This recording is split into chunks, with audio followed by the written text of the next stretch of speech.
Well, hello everyone. Welcome to Smells Like. I'm Josh. So good to see you. And today I am talking about a great transparent, ethereal, light perfume from the house of Hermes. This is Voyage de Hermes.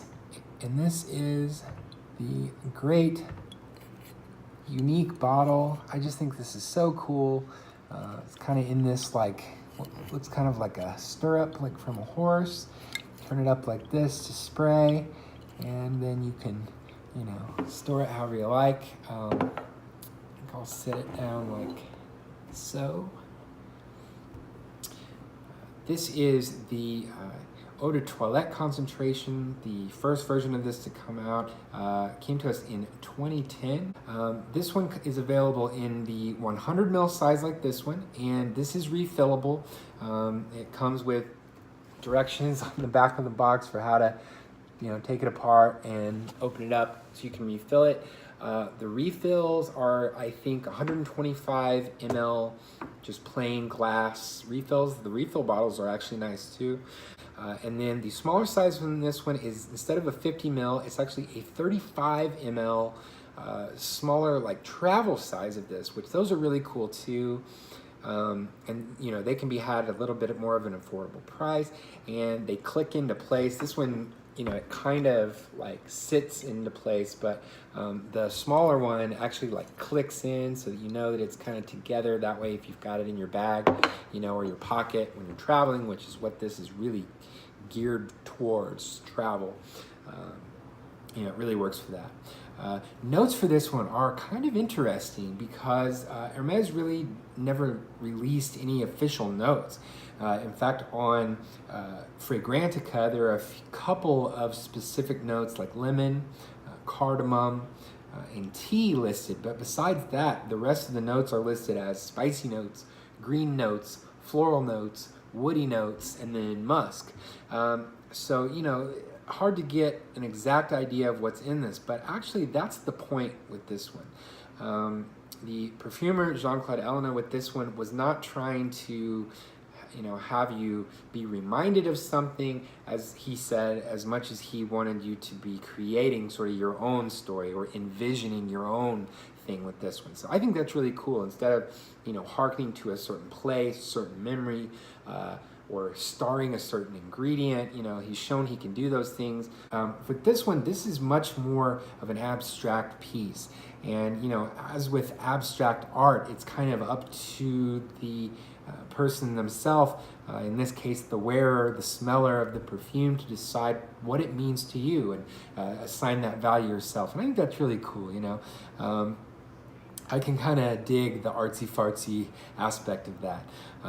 So I think that's a fun idea. And this definitely fits that motif very well. It is called Voyage. It's all about, being on a journey, traveling, and I think this really fits that motif in every way.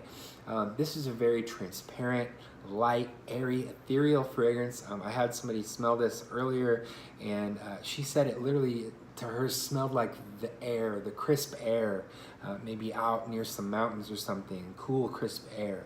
And I think that, that's a really cool way to think of it, and I definitely agree.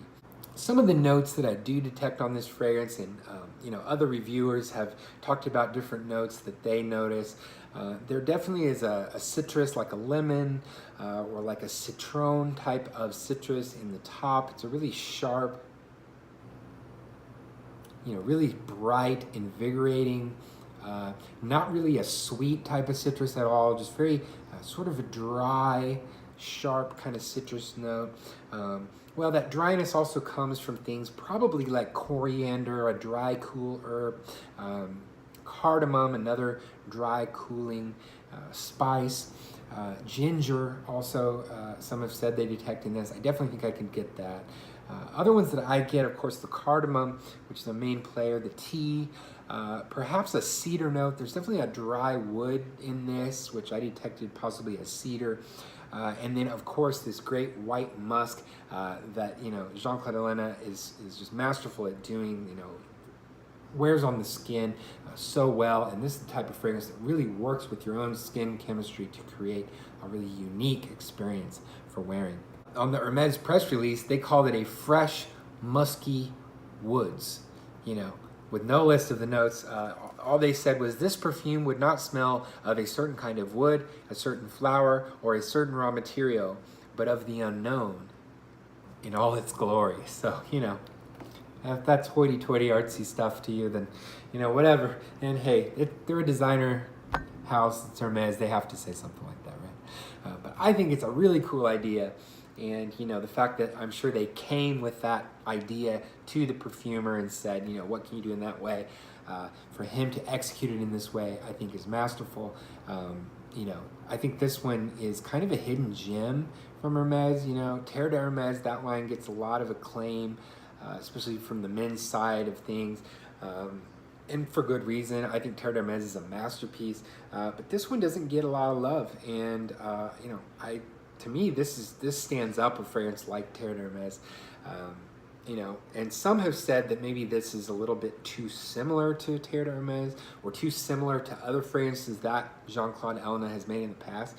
And to me, you know, I don't think that's that fair of an assessment to take this and describe it by comparing it to Declaration by Cartier, which shares some similar notes and a similar sort of artistic fingerprint. The tea fragrance that he did for Bulgari, you know, they have some similarities, especially just in the way they're formed. But to me, with any artist, you get kind of their fingerprint, you know, their brushstroke in each piece. And, you know, sometimes it's a sign of a great artist when they kind of have their own signature that you can notice throughout, you know, their different works. And to me, that's all that it is.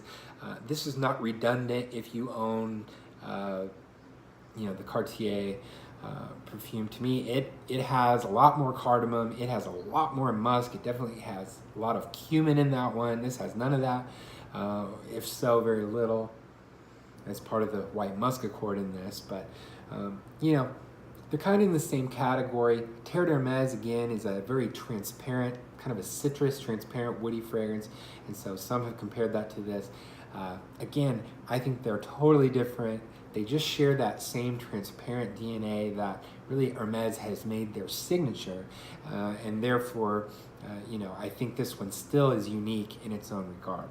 Pricing for this one, I believe this one retails for like $140 from the Hermes site, the 100 ml size, and then the smaller 35 ml, I want to say it's like $110 or $100, maybe $90. I can't remember the retail price on that one. But I actually got this from Max Aroma, an online discounter, for $70, all in, shipped and everything. And that was the best deal that I have seen online for this one, you know, from a reputable seller online. And so I had to snatch up a full bottle of this one. To me, this one is really, it's like a worn-in, you know, old denim jacket that just kind of goes with everything, you know, whenever you're traveling and you just kind of want something that kind of blends in but is still comfortable and still feels good to wear. You know, you go with that old standby. To me, this really is that. This is like the worn-in denim jacket of my perfume collection. Performance with this one is the only place that some might have a little bit, you know, leave a little bit to be desired. You know, but for me, it's still not bad for such a light, transparent fragrance. I get about 6 hours of longevity with this one. Actually, surprisingly good sillage for the first 2 hours. Easily, for a good 2 hours, you get really nice sillage of, you know, half arm to an arm's length away of just a really nice, light, refreshing scent from that citrus and the cardamom and some of the other spices. You know, it really, to me, in that regard, performs quite well compared to other fragrances like this. This really surprised me in a way, because for that 2 hours, you know, it really becomes a very close skin scent after that. So don't get me wrong. After that 2 hours, you're kind of done in a way. It's just a skin scent for another, you know, 3 or 4 hours more. So you're not getting a lot in the way of longevity, but in terms of just, you know, a short little outing that you're going on, or, you know, just a little bit of time to go spend somewhere, this really works well and can be really enjoyable, and you just want something really that's just, you don't have to think about, you can just throw on and still really enjoy without having much of a loud perfume on. So let me know in the comments what you think about this one. Have you tried it? Is the lack of performance a deal breaker for you, or do you think this is another hit? To me, the uniqueness, the scent, the bottle, everything just works with this one, and so I do recommend this one to try. And you know, if you enjoy it, this one's an easy addition to the collection, in my opinion. So that's it. If you enjoyed the video and you'd maybe like to do this again sometime, go ahead and hit that subscribe button, and I will see you next time. Thanks so much for watching.